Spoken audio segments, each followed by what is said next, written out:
Welcome to the magic of upgrading your decisions by using the pendulum. My name is Selma, and in this video I want to talk about what the pendulum is and how it works. I want to show you how you can use it, and I want to give you some good examples of when it makes sense to use it and when you should not be using it.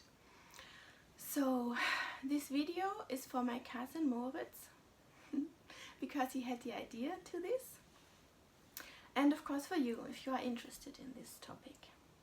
Now, as always, there are many points of views from where you can look at something, and this is as always my own experience, and yeah, I invite you to listen with both an open heart and open mind. So I want to start with explaining why this kind of working works and how. And to do so, I think I have to take a step back and talk about us as humans. Because we as human beings, we can of course be also defined from many perspectives as everything, but I'm sure you know the definition of humans as a conclusion of body, mind and soul. So my cat is starting to bite me. Calling. Okay, a conclusion of body, mind and soul, and I want to adopt this for today, and I also want to add something to it. I want to add to the soul part and a part which is your personal truth, your inner personal truth, and this is something that is very subjective, so this can be completely different for you than for me. So, and in a conclusion, the parts of it are connected, obviously, because if not, it would not be a conclusion. So this means they are able to influence each other. Now, we humans, we live in the world we are in, and this is also, it's another kind of connection, and we, as we live in this world, we act, react and interact with and within it all the time. And our source of acting like this or like that is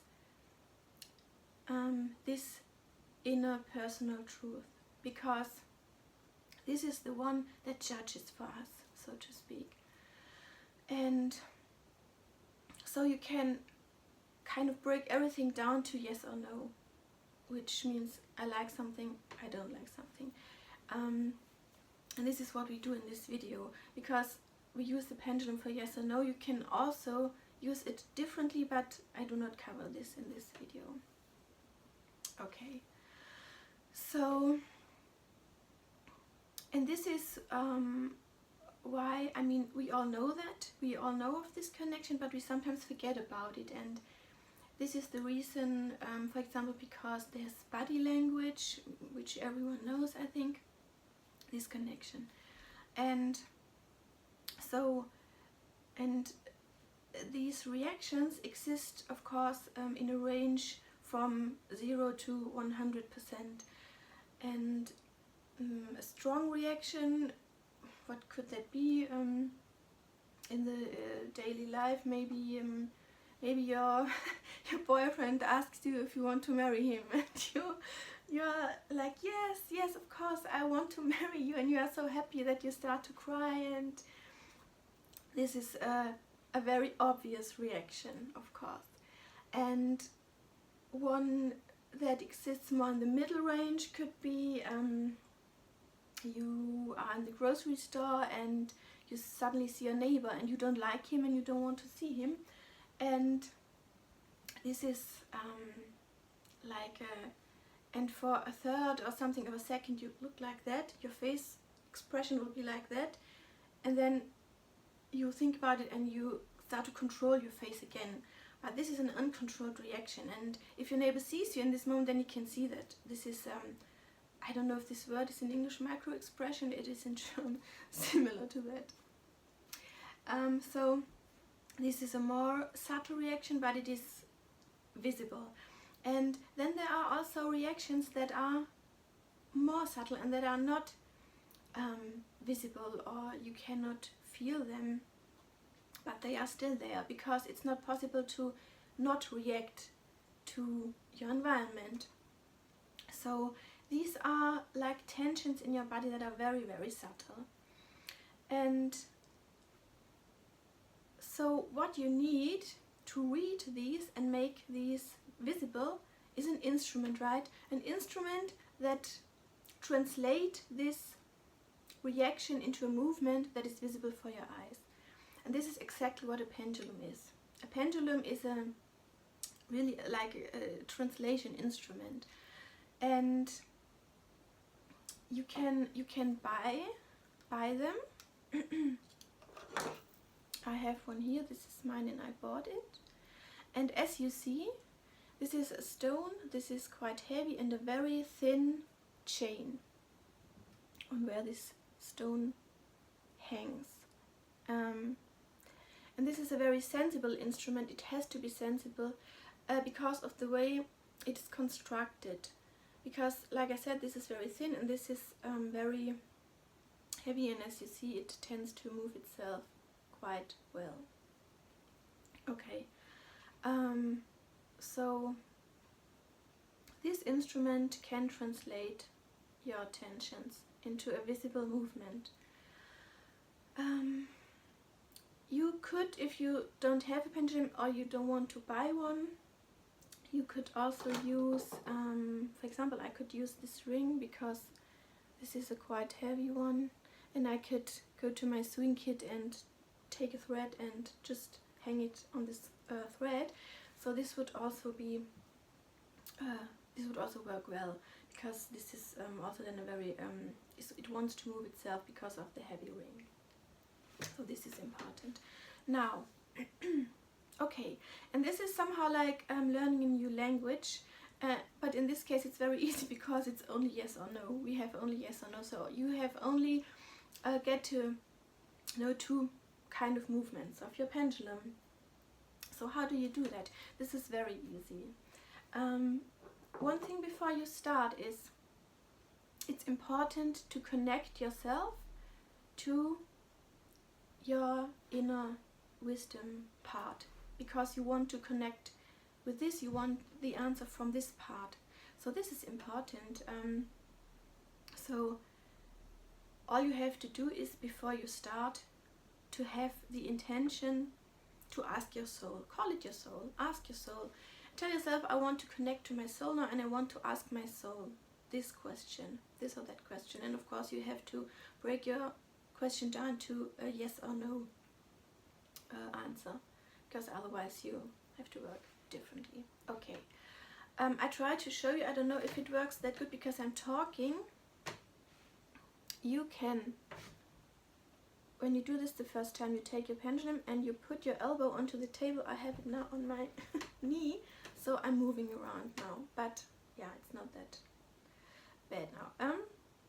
Okay, you try to hold it still, and then you ask your soul to show you the movement of yes.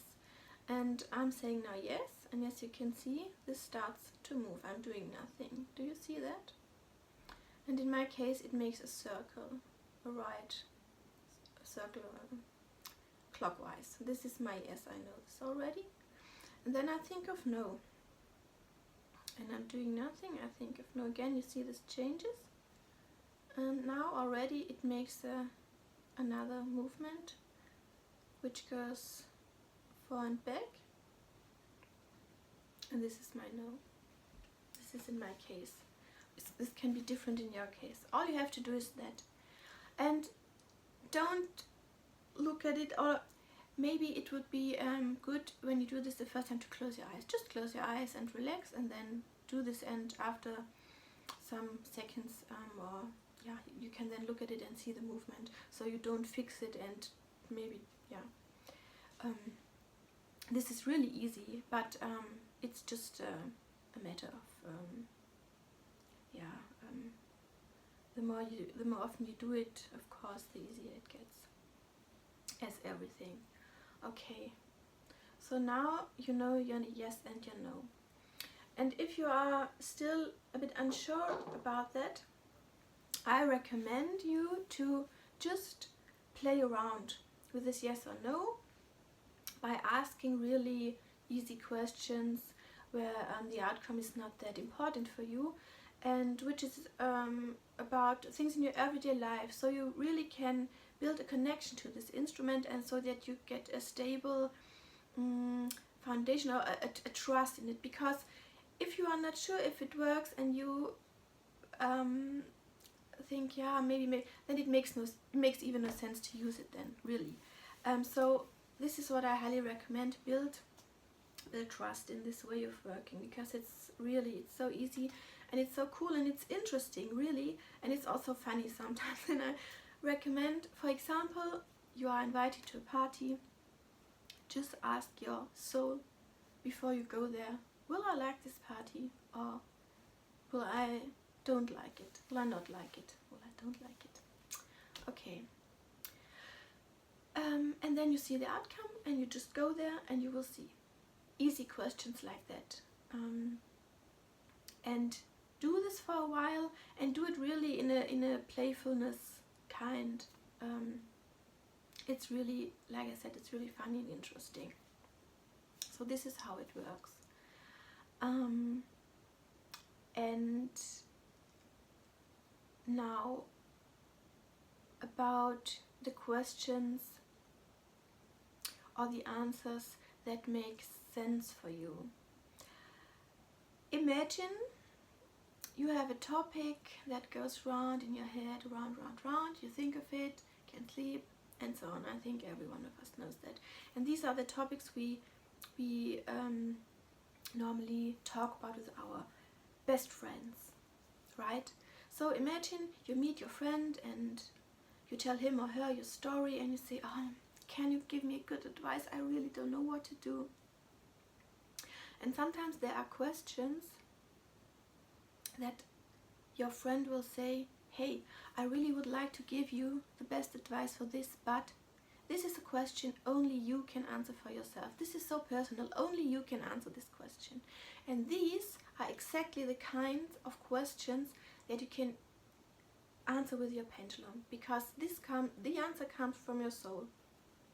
And these are questions that are about you taking care for yourself. You try to make you feel good. You try to really make decisions that serve you. This is really, in my opinion, the best way to use the pendulum, by doing something that serves you the most.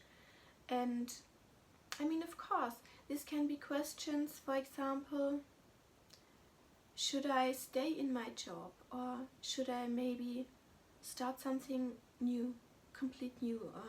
I always wanted to do this, but I'm not sure if it's the right thing.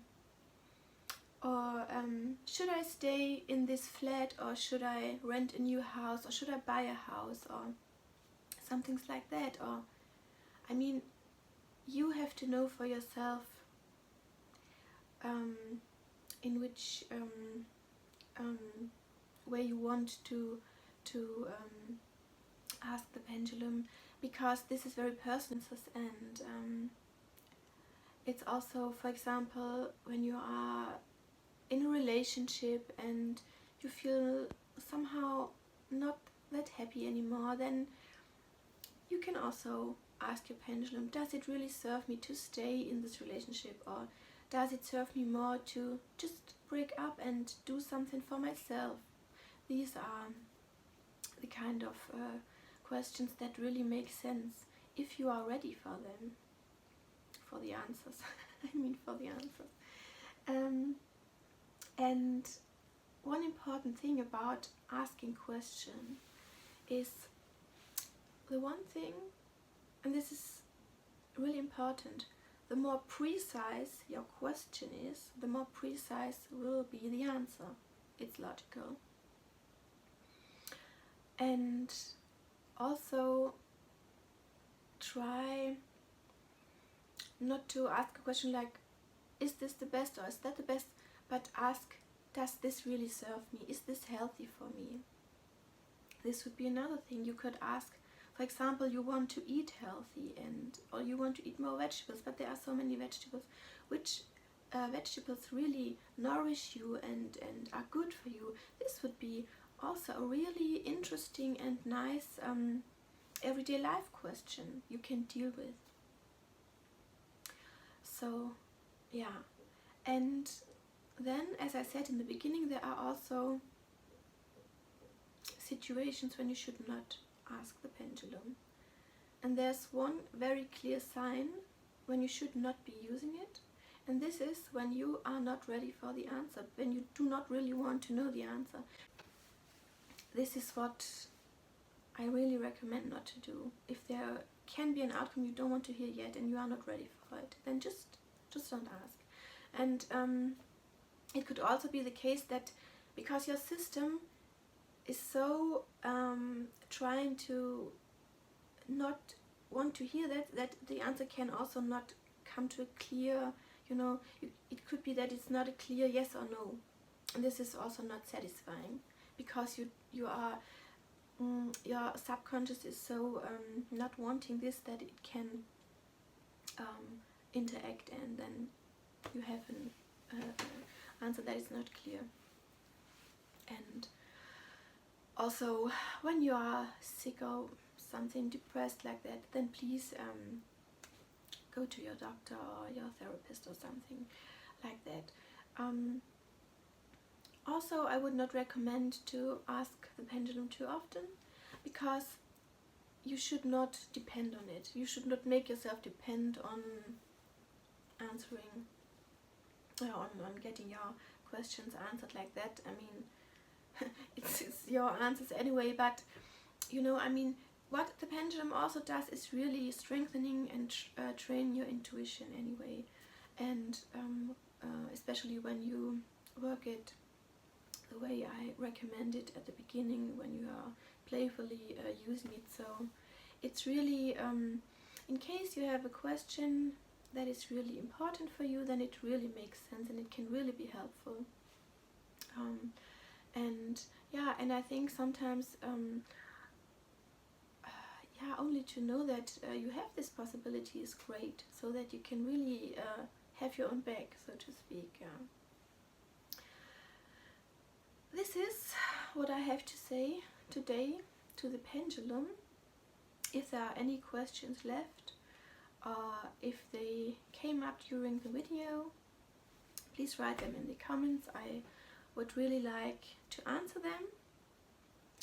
Also, if you have recommendations when it's practical to use the pendulum, because I have only just a few examples right now, then write them down. I will be happy to read from you. And yeah, that's what I have for today. And I hope to see you in the next video. And yeah, don't forget to remember your magic. Bye!